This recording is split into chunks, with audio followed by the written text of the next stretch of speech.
Es nekad mūžā nebiju iedomājusies, ka Lelda Stumbra var uzrakstīt kaut ko tādu. Tas man bija ļoti liels pārsteigums.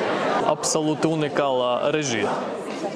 Tas ir tas, ka mēs ar blakus sēdētāji runājam, kad tas smilts, tas ir kaut kāds vienreizējs.